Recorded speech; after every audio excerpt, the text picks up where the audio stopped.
Hello, everybody. Welcome to this week's episode of the Disruptive Franchise Podcast. Today, I am joined by Amanda from AKP Branding Stories. Hello, lovely.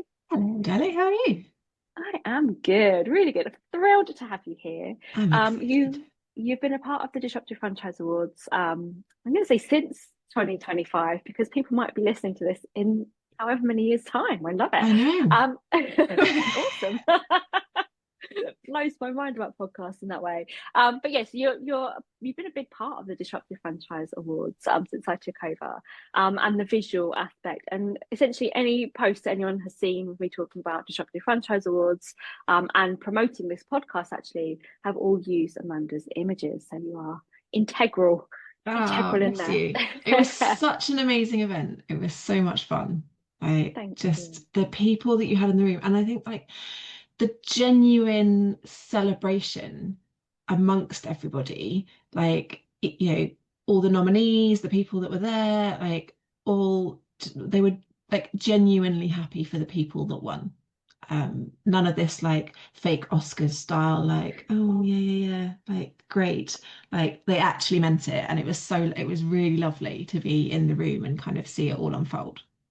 Thank you. It's exactly what I wanted to create was this Mm, atmosphere of like warmth, not like compassion warmth, but like genuinely just we are all amazing. Let's all just be amazing yeah. together. And it doesn't matter who holds that trophy, really. At the end of the day, they all did so well to get there. Not to take Yeah. away from people who, hold the trophy. That's still a big deal. But it's not, it's more than that, I think, at the Mm. Disruptive Franchise Awards, which is absolutely what I wanted to create and capture. So tell us a little bit about what you do, Amanda. Tell us about your business. So I'm a brand photographer and videographer. Um, Primarily started with photos. So I was in the wedding industry for a little bit, but very quickly fell in love with the suppliers in the wedding industry and telling their story, um, which is then when the brand photography came out because, well, I mean, 2025 saw my 12th business birthday. So 12 Amazing. years ago, Instagram wasn't really a thing for businesses, which just makes me feel super old. Um, but businesses weren't really showing their face, even though we know that people buy from people that they know, like, and trust. So it grew really quickly. And then in like 2024, back end of 2023, I saw a real push on socials, especially for video content, and thought, well, my clients need that too. So brought the videography side on it, and that will continue to grow, I think. I think it's so important to be able to show that because when I was trying to, having taken over the Disruptive Awards from somebody else, I Mm, didn't have the previous year's video footage. And trying to get across to people who had never been to this event before what it was going to actually feel like in the room was so hard because, yes, we've had the photography, um, but it just doesn't, the emotion is different, I think, when you see yeah. people moving around and their faces light up and And I just, think also what you're doing is so different to other industry awards. Like, there's none of this corporate stuffiness that people just think, oh God, I've got to go to this event. It's gonna be really boring. Like, can I just show my face and not stick around type thing? Like, we've all been to those sorts of corporate events. They suck the absolute life out of you. So you need to be able to show people what it's like to be in the room. And let's face it, drum up a little bit of FOMO for the fact that you didn't come, and maybe you need to get your ticket for the future years. exactly that. And tickets are available, by the way. Fabulous. You can go Everybody onto the needs to link, get those. get your tickets in. Absolutely. I do think that actually, and I think from a me being in the room and looking out over what was created, I had this really lovely moment. Lewis was on the stage and he made everybody stand up and clap themselves. And he joked like, haha, you've made me look really good. I thought that was brilliant. But the genuine happiness Yeah. and to be able to capture that on video, I think is just the most powerful thing that we've got in terms of showing people what that room is really like to be in. Yeah. Like it's not another stuffy awards. It's not another like come and cringy network. Like it just really wasn't like that. And I do think that having the videography element there is so key. How did you get into capturing events like this? So obviously wedding to event, I kind of get that, like I do, but what was the Yeah. What was the Um, thing that started on? so actually what got me into photography was the fact that I needed a creative outlet. I worked in a very doom and gloom industry in crisis management and counterterrorism. So everything was, what's the worst that could happen? Put a plan in place for it or respond to it. Um, and when I started working more with business owners, particularly then coming into this online business world, um, people were running retreats and events. And I was like, okay, so it's actually more than the brand photography side of it. It's more than just what you need for social media and like looking to camera and you doing a thing. Like I can bring that maybe a little bit of the adrenaline that comes with events. Like, there's something about an event day, like there was with a wedding, where you never really know what might happen. Like there's always a chance for curveball. And being an ex-crisis manager, I thrive on adrenaline and the unknown and fixing things. So, and you don't really get that so much in a like safe shoot. Like everything's planned, everything's to whereas you can always guarantee on an event something doesn't quite work out. Like there's a tech issue or there's timings go out because somebody takes 20 minutes to give their speech instead of 5 minutes. And so I do get that little bit of a buzz. And I think that's why I do like doing events, but they've got to be, for me, the right events because if I had to sit through a really dull one, yeah, I think you'd just tell in the video or the photos because my spark's not there.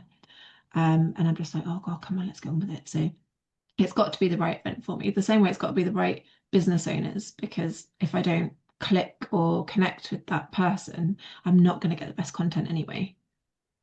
Yeah, I really see that having worked with you over the years as well. Like, so I think a lot of people don't believe, but I am a proper like massive introvert. Like, I take Yeah. after those awards, I took a month to like just like recover. I remember one of the first times I worked with you, you did a shoot with me in London, and I'm sure most people say this, but the first thing I remember saying to you, I hate having my photo Yeah. taken. Honestly, I think actually if I just got paid every time somebody said that, I could retire now. Yeah. Because I did a count on so when the business turned 11, I counted up how many business owners I'd worked with, and it was 324 business owners. That number will be higher now because this 2025 alone, I did 178 shoots, Wow. which is insane. And some like a lot of those were multiple shoots through the year, so I don't know what the total business number of people is yet. But of those 324 people, I could count on one hand the number of people who liked being in front of the camera or didn't have any of those like nerves. I got person number 6 this year, so I'm on 6 people who were like, yeah, I love having my photo taken. Like this is really fun for me. For everybody else, it's that, oh God, you're here with the camera. And I'm like, yeah, thanks. Like I am a person. Like people actively like, and even at the awards, some mutual person that we know went, oh, you're here with the camera. I was like, yes, I am. Thank you very much. I am. That's what I'm here to do.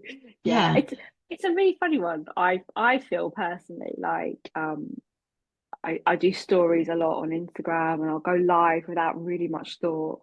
I never plan what I'm going to say because I know that some things will come out of my mouth and it will work. Whereas for photo shoots, it's really out of my comfort zone because I don't know why, but I can't control my face. Like when I need Yeah. to. On video, you're constantly moving, so you don't get that. Like, and I like Hutch, my husband, he used to shoot the weddings with me. And I remember on a wedding, he was like, I've got some behind the scenes photos of you. And he caught me like doing group shots. And I was like, I'm like 5'8", 5'9", so I'm generally taller than most of the like bridesmaids that I would shoot. And I looked like the Grinch from the side. Like I was hunched. He got me side profile, which is not my best angle. I had resting bitch face, and I was like, oh my God, is this what I look like?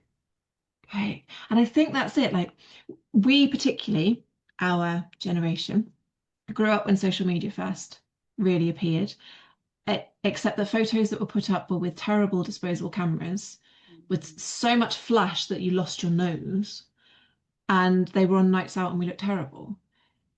Whilst Yeah. also being in this media world where cellulite was circled on photos and size 10 or 12 models and celebrities were classed as plus size, which is Yeah, insane. So we've grown up with all of these like messages around us that we don't look good in photos because we've not been professionally shot and we've not been airbrushed within an inch of our life. Um, and that stuff sticks with you. So then when somebody takes a photo of you, you go, oh my God, are you going to highlight all of the things that I hate about myself? So it's no wonder that, 319 people have been in front of my camera, and it's really vulnerable for them to do. definitely is. And it is that thing in the 90s, isn't it, where the media went so hard in on Hmm. female body image. I know male body image as well, but like as a female growing up in that time, like you would the whole issues with being good enough. I mean, Yeah, you're being compared to something that just isn't real because they've been airbrushed in each of their life. And it's funny actually now looking back on things like, when they do like the girl band like documentaries and just like, oh my, we were exposed to all of that. It's awful. yeah, As a business owner now, like for me getting started in my business, I knew that I would need to have proper photography. I went as far as I could with using my own, but even selfies, I find really oh, uncomfortable I if can't do I'm a really selfie. honest, because there's no good angle on a No, I selfie. can't do a selfie. I'm all forehead in a selfie. Like I just I And can't get chins.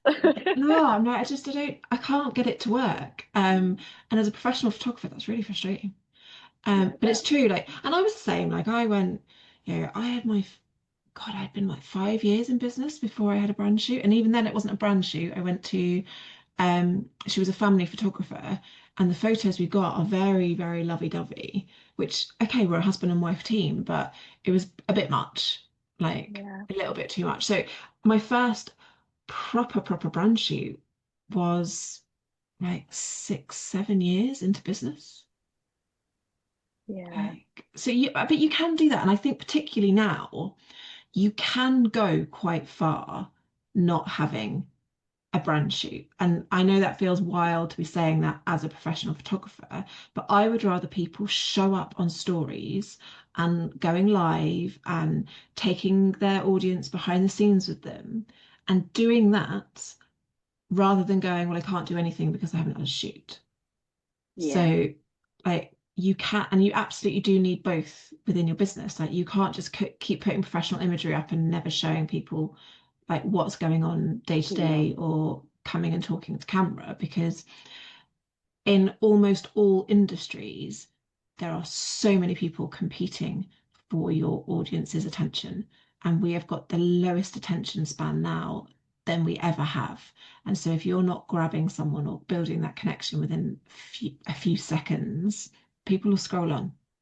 But I think where brand photography is really important to come into is when you are stepping outside of social media and things like your website, speaker bios, if you're doing a book, if you're going for awards, things like that, you need to have that extra level of professionalism, PR and things like that, that the selfie doesn't really hit home to. I completely agree with that actually. And just literally Friday, so last week, I got an out of the blue email from Franchise Magazine asking me to contribute very last minute to the piece they were doing. And we'd love to have you on board. Can you send such and such the article, your bio, and your headshot? And there's a time where I'd have completely freaked out and been like, oh my goodness, I've got to send them my photo. But because I've got that brand photography, it was just like, Mm. okay, yeah, done, send it off Yeah. and off it goes. Like it was the no, yeah, didn't even think about it. Um, as I remember years ago, before having the brand photography done, working in Daisy First Aid head office. And I know that the picture has been changed because we actually changed it quite recently, but the CEO asked me for a headshot for the website because I was part of the head office team. I was like sweaty palms. I was properly freaking out because they didn't have a decent enough photo of me that wasn't like me on a drunk night out 10 years ago or like me with my kids or with, all the, everything kind of there on display. So I didn't feel like I had something professional enough. I always hated my franchisee picture. I hated it. Like it just didn't ever look like me, really. And so I went one morning to the park. So natural, I was like, okay, natural light, we're good here. Yeah. Propped it up, and I must have taken about 50 pictures. And I hated every single Oh, one. there. And we just had to pick from the, I mean, I'm sure they wasn't as bad as it is in my head, but we just had to pick from the worst one and just be like, that'll do. I'll do. It was horrible. So the contrast between like that and now being like, oh yeah, here's my headshot. It's like I Yeah. feel like a different person. But that also means because journalists used to be able to send photographers to someone's house to do, but we have such a high turnover now of media with it all being online that they just don't, they're not running to print runs anymore. Um, but you've made that journalist job really easy because you've been able to send your contribution in, your bio, and your photo. They've not had to chase you. So they'll next time they need a piece, they'll go, oh, well, Stacey's really reliable. She's got the goods. Let's go to her. And they'll discount a whole load of other people because they don't have a bio ready to go. They don't have a photo that's high resolution, or they've had to chase them for it. Like journalists don't have that time anymore to do that. Yeah, that's absolutely true. And this one actually was a print publication, bizarrely, Mm. um, unusually. And yeah, they needed a high res, Yeah, and to just be able to have it on file. But yeah, done yeah, easy, just so different. And I kind of think where our own visibility blocks get in the way. And I also I remember booking that first shoot with you and thinking like, am I ready for this? Like, who am I to be having a photo shoot? Felt so like so different because my friends don't come from the online world at all. I was yeah. like, they're Mine don't gonna either. like properly laugh their heads off at me like I'm going for a photo shoot. Who the hell does she think she is? Yeah, And they didn't at all. They were lovely. It was really supportive. But in my head, it's like, oh, this is the vainest thing I could ever do. And I was kind of brought up like, don't be vain. yeah. Shouldn't be vain, Oh, same. but it was the vainest thing I could possibly do. And my daughter was like, Mum, that's amazing. Like she was so like Oh, the she's proper glamour puff, cheerleader. Yeah. proper cheerleader. But in my head, I was like, what are you doing? Who even are you? Like all this like mental chatter. Uh-huh. And Yeah. it's the same chatter that stops you showing up, isn't it? But I think it's really funny psychologically because I wouldn't not go to an event because I'd be thinking, who am I to go to an event? But Ah, that interesting, because I the do. fact that it's, oh really, the Yeah. fact that it's a picture for me is like, well, who am I to go and have that done? And we've gone on and we've done other photo shoots since because you were wonderful and made me feel really at ease. But for me it's like the in-person live bit is fine. It's the capturing for me. Yeah. I don't know why.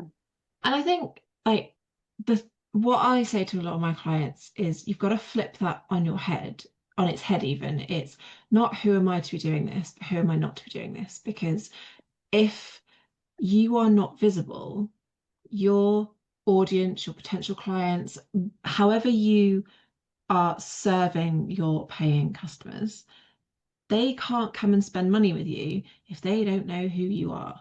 You can't help all these people, and that's help because take Daisy First Aid, you're teaching parents a life-saving skill versus, you know, when there used to be Tupperware parties and you're helping people organize their kitchen and everything in between. Like if they don't know who you are, you can't help them.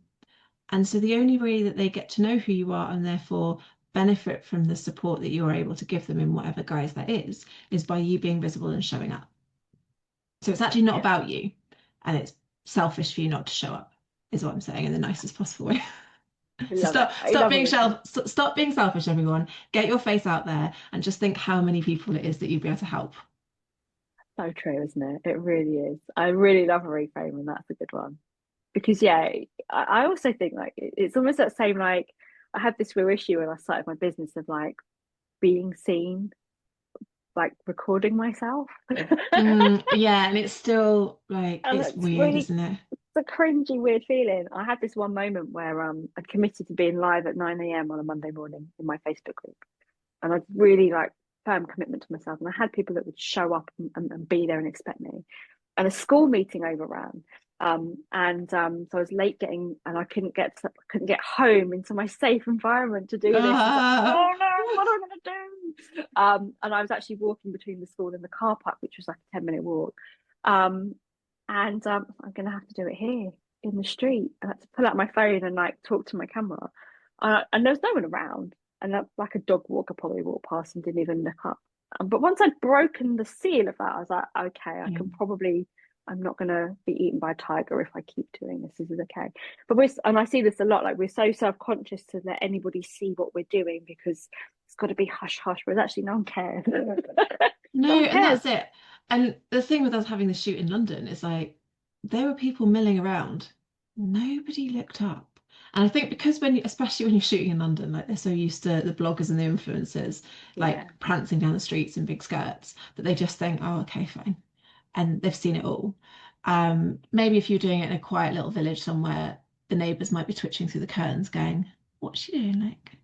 But I also think that people go, oh, she must be famous. Like, I wonder what she did. And they spend the rest of the day going, was she in that film with that person? And they've spent hours searching IMDb trying to figure out who you are, when actually you're Stacey, the business owner, rather than, Stacey, the Hollywood actress that they can't remember who is. Yeah, it's funny, isn't it?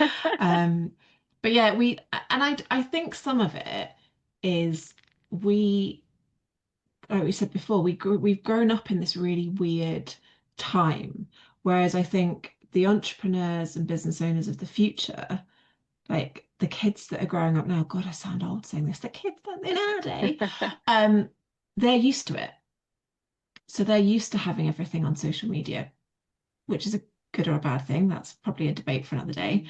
Yeah. So they won't have that fear necessarily of showing up online unless they've had bad experiences of that online, which is obviously that I think that's what a lot of people are worried about is, am I going to get trolled? And it is a risk, but for one troll versus 100 other people that really resonate with what you say, we have to grow a bit of a thick skin and try and not let them ruin it for us. Yeah, I agree with that. Yeah, I really do. And I think once you can cross that bridge, Yeah. you almost become a little bit unstoppable because it's another barrier that you get out of the way and just Yeah. continue with. Um, but psychologically, it's so much, isn't it? Like Yeah. on any given day, it's a lot to think about. It is, and ultimately, like these people, and I have to keep reminding myself. So I'm actually really bad at showing up online. I beat myself up a lot for it. Usually, what happens is I will stop at a service station, and I will do a before I have a nap, because if I'm driving for a long time, I always factor in a service station nap. And I'll do a live, and I'll be like, I'm on my way to a shoot. It's going to be a really good shoot. I'll take you behind the scenes. I do the shoot. I don't take behind the scenes at all because it's not a habit for me to remember to record things. I'm so focused on the shoot. Um, and then I'll be in the car on the way home, stop at a service station and go, yeah, didn't show you anything. And I've actually just decided maybe this is just my thing, is Yeah, you never get to see behind the shoot on me, but you'll always get to see what service station I'm at as I yeah, travel I around the like it. country. It's a good Because I'm hook. like, that's the only time really that I will go live on stories. I've started doing it a little bit on the school runs. I found a good filter if I'm not wearing makeup. Or like today, because I'm recording, maybe I'll show up on stories because I'm not wasting a face of makeup. You're ready. I'm ready. I may as well. And I think we have to stop beating ourselves up about being everything and everywhere, and you know, just show up when we can, but don't hide all the time. Like there is a balance, isn't there, really? I think. Yeah, I think so. I think particularly like when I'm talking to franchisors at the moment, we're talking about content as part of the recruitment Yeah, process within you because we have to be able to show up authentically as who you are.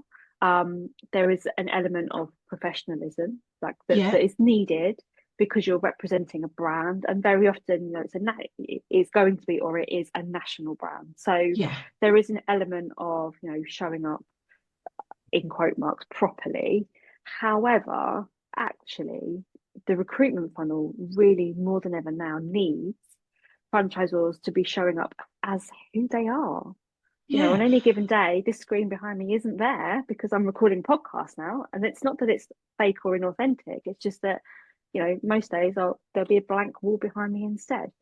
They're both the same person. It's both the same brand. But actually, the thing that's more likely to convert somebody is not this backdrop or that backdrop or me in the car on the school run. Yeah. It's actually all of that, because you see the whole person. And I think that particularly with franchisors now going into kind of this next cycle of wherever we're at in the world, Yeah. it is super important that actually we're there, we're real, we're authentic, we're building emotional connection. You can't build emotional connection with somebody if they can't get a sense of who you are. Yeah. And that can be something really as simple as like chatting when you're on a dog walk, or just anywhere out and about. But I can't remember who it was that I saw, but they always share their tips and tricks on their dog walk. And so the content that they're giving is really valuable, you know, really engaging. And I'm also getting a sense of who they are, although I can't for the life of me remember who their name is. So we're going to blame the brain on that one. But, I can picture their face, and I could Yeah. very easily from their, like, remember their business and go and find them. But the fact that they're not feeling they've got to sit in a studio and everything, they're just out on a dog walk, because actually natural light is in abundance, so it's really well lit. And I'm getting to know who they are. And it can be that simple to do, because you're already doing something. Like I said, I do it sometimes on the school run, so that people can just see who you are. It doesn't have to be this full on polished, professional shoot. Yes, you need that, but to actually build that connection, we need this sort of engagement and this sort of storytelling as to what you're doing and what you're about, because people, like you said, in that recruitment side of things, people aren't going to come and apply to be a franchisee if they don't know you, or they think you're a moron. Yeah. Because that's a bit like, it's a bit, it's a really big investment of time, energy, money, like everything to join a franchise. So you've actually got to put some of that in yourself, like put some skin in the game yourself to be able to attract the people that you want to come and represent your brand. Yeah, absolutely.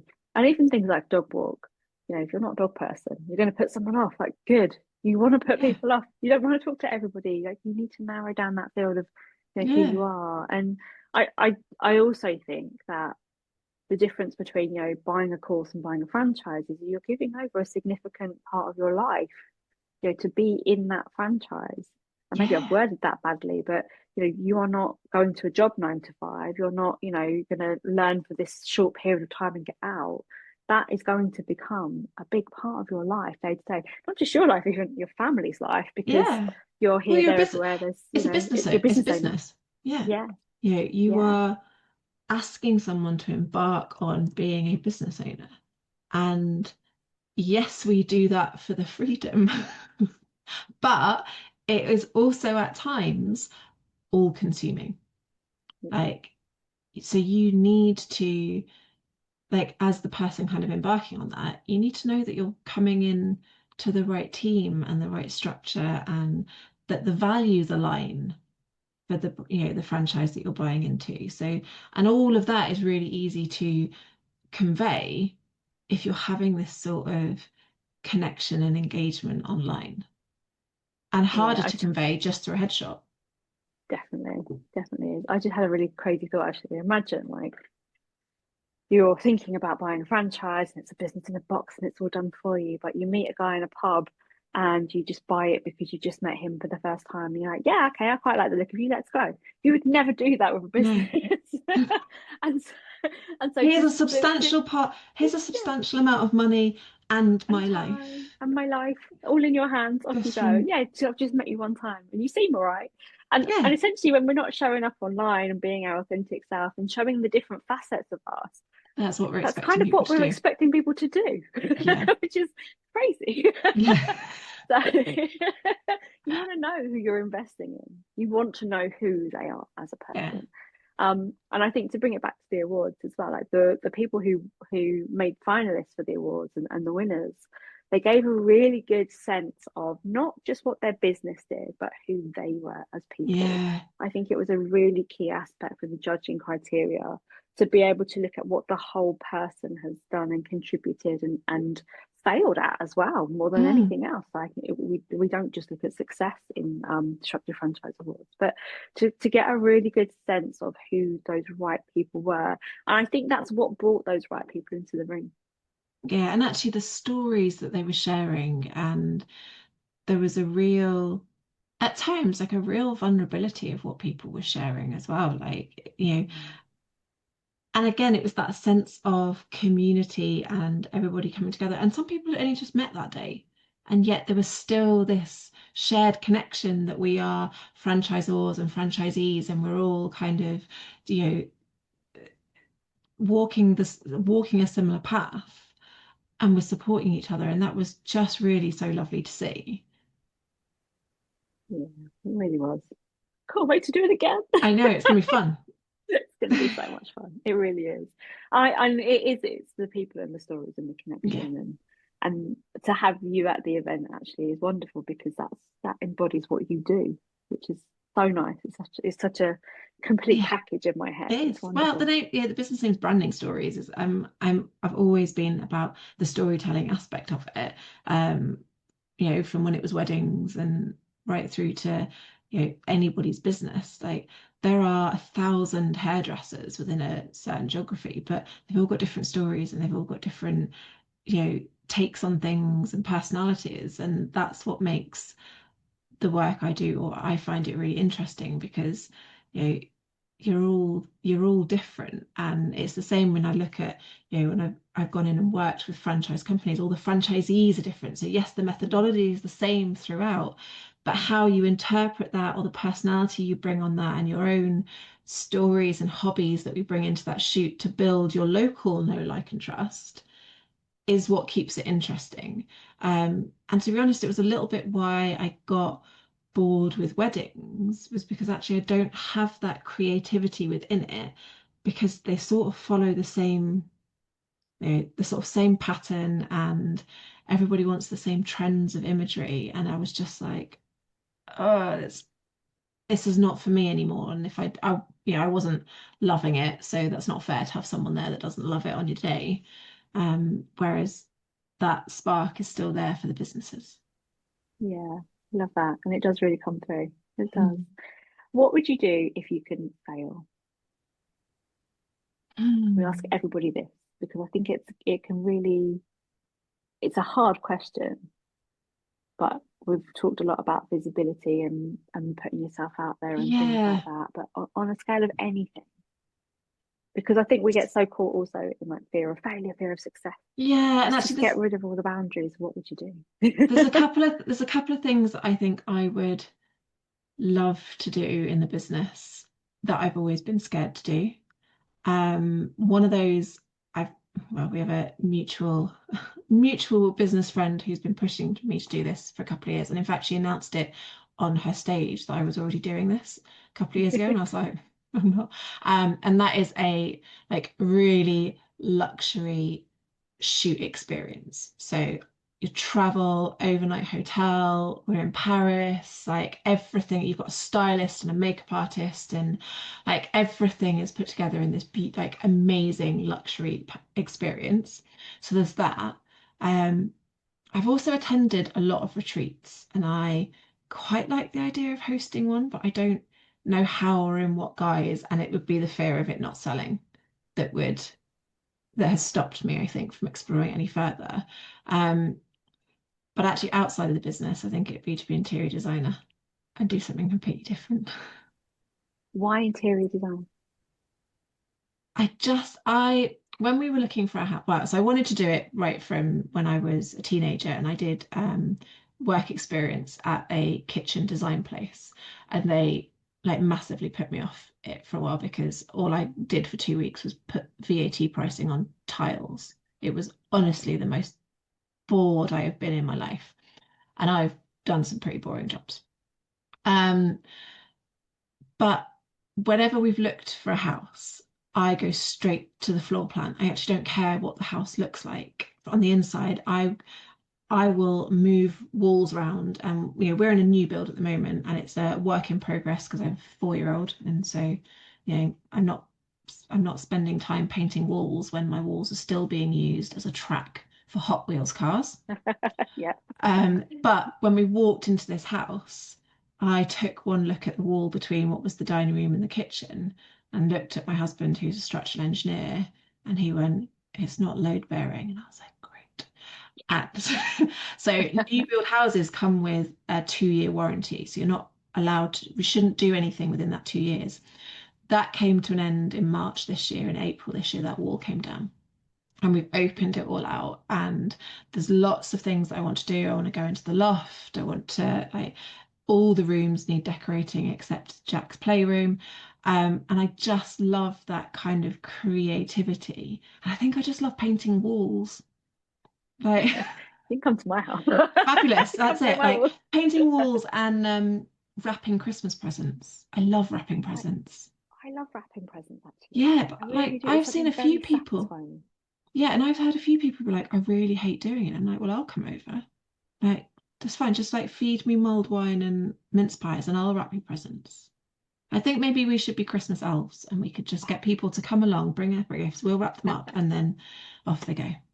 I'd be happy with that. I saw this year that, so we're recording this just before Christmas is Yeah, that's like why we're when all it goes out. Christmassy. That's why we're all Christmassy. But I saw this year that a certain hotel chain, you can book Yes, the I have room seen this. to just do your wrapping, and I was like, Yeah, oh, that'd be amazing. but actually, I used to work with somebody who, as their group of friends, they would go and go away for the weekend. They would do the rest of their shopping, but they'd bring all of their presents, wrap them all together in their hotel room. So they'd get the like joined rooms or a family Yeah, room, things like that. So they'd have the space. Like they'd then go to a show or they'd go for dinner. So they'd do something as their friends, but they'd get all of their wrapping done and then pack it into the suitcases. And then the suitcases would go back into the house. So the family were none the wiser that that's where all the presents were. And even then I was like, oh yeah, just hiding Christmas presents in suitcases. yeah, Like, yeah, so I need to find absolutely. myself a group of wrapping friends. I like that. That's a good idea. It's that experiential thing, though, isn't it? Yeah, Like the two things that you said, like the interior design and like the luxury retreat. There was something quite magical because we've been on retreats together. There's yeah, something quite magical about being away from your everyday life, and yeah, whether that is with friends to go see a show or whether it's a business retreat. And I think what you do really well is tag on the photo shoot to different events. I really love that you do that. Um, but that this as the provider of like an awards service now, and I imagine retreats. I've never done a retreat myself, but there's something so satisfying in holding that space for people. mm. Oh, you And could do a franchise or retreat, it's couldn't yeah, you? I've got some ideas for retreats. Yeah, Yeah, I had another idea that we'll have to come back to the podcast episode, see what happens. But if I put together a retreat for people who want to franchise a business, you come away with me for the yeah, weekend and we get everything done to yeah. franchise. And I That think would be that's really what's really cool. important about taking time out for retreats because I've been on retreats, like I photograph a lot of them, where there's a lot of chat and a lot of learning, but then people don't like they have a notebook full of ideas and then they go back to their everyday life and that notebook gets found 6 months later and they haven't actioned any of it.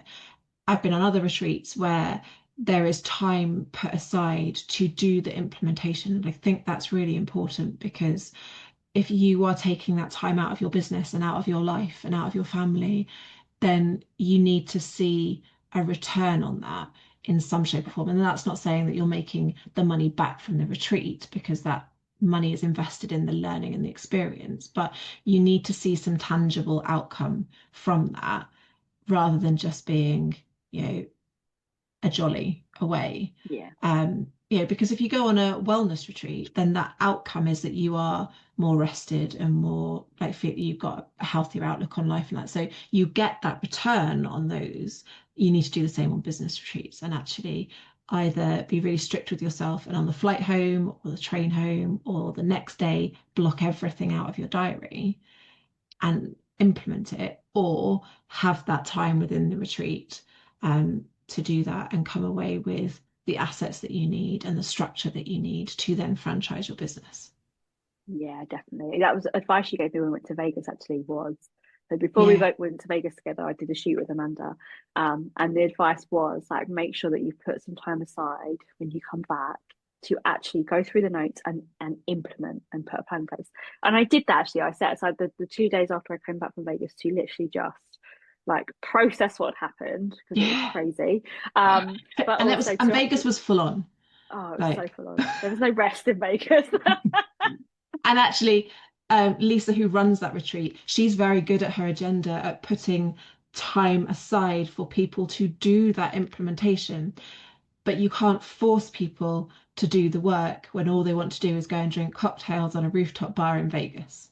So that's why I was like, you have to put time aside afterwards. And it shows that you did that versus other people who didn't. Yeah, yeah, absolutely. It was really important that because it was a big trip for me. I'd never done a Yeah. retreat or anything like that before. And coming And your back and first almost and your first one was Vegas. yeah. Go big or Well, go home, Stace. they know it's go big or go home, and that's it. But yeah, why not? In for a penny, in for all of my money. But it was so worthwhile. What I Yeah. got from a retreat, and I can see why kind of that is something that you would want to do because what I got from that retreat was so much more than just time spent on my business.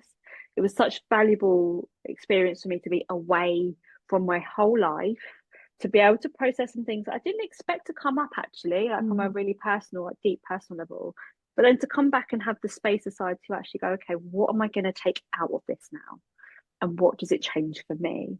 Yeah. And what it did was for me is it got me to start to think in a completely different way. And I think that's the value. And as the retreat kind of organizer, what I imagine you get is this real deep satisfaction that, like I said, you held that space Yeah. that's allowed somebody to go and do something that we just don't get to do in everyday life. Yeah. And I think also, within that space, that realization that you're not alone in this, that you are quite often um, experiencing the same, you know, highs and lows that other people are, but you get their insight as well. So it's actually not just about the host and what they bring or the speakers and what they bring. It's there's power in that network that you make. And that continues long after the retreat. Like friendships within business are made there so that you can go, do you know what? I'm really stuck on this point right now. Can I just bounce some ideas off you? Um, and we need more of that within business. And I think, yes, for the people that are setting up as franchises, but your franchisors, like they have a unique set of challenges that other business owners that aren't franchises have. And you can't very well go and like word vomit that all over your franchisees, but you need to have a space where you can go, are you having this issue? Like, are you struggling with recruitment, or have you got a retention issue, or have you got all of these different things that can come out that are unique to your industry that other business owners don't have in quite such magnitude as you would as a franchise. Yeah, Basically, I I think think basically I think you need to do some sort of I think retreat. we should do one together. Watch this space, people. It's like an exclusive. I've just wrangled Stacey into creating some amazing experience retreat for you. Watch this space. Because we're not busy enough. Love it. We're not busy enough, but we No. just love to throw more in because. But I think that actually, like that's a skill that you and I both hold really well. That yes, we're busy. We know we're busy. We're good at discernment. We know what fits, what doesn't. but also we're not afraid to look at opportunities when they come our Yeah. way. I think that's been really key, because if you were closed off to opportunities, you wouldn't be here now doing what you're doing, would you? You would literally still be shooting weddings, and or even still in crisis Even though I've still management. been in crisis management and rocking in the corner. Love it. Amanda, how can people get in touch with you? Um, Probably easiest place to find me is on Instagram. I may or may not take you behind the scenes, but I'm on AKP Branding Stories. Same for the website, although it needs desperately updating. But usually I'm on Instagram, and I will be dipping my toes more into LinkedIn in 2026. I'm holding myself accountable to that. So yeah, you can find me there as well. Love it, love it. Go and check out Amanda. She is incredible. And if you want a sample of her work, most of my images are done by Amanda, or the good ones, the professional ones, not the selfie ones. But yeah, Amanda, I've loved chatting with you. Thank you Oh, I so love to much. chat it too. Can't wait to get into 2026 I Disruptive know. Franchise Awards with you as well. Yay. Exciting. That's it for this week. Thank you so much for joining us. If you've enjoyed the chat, leave us a little review so that we can hear what you think. Thanks very much. I'll see you next week.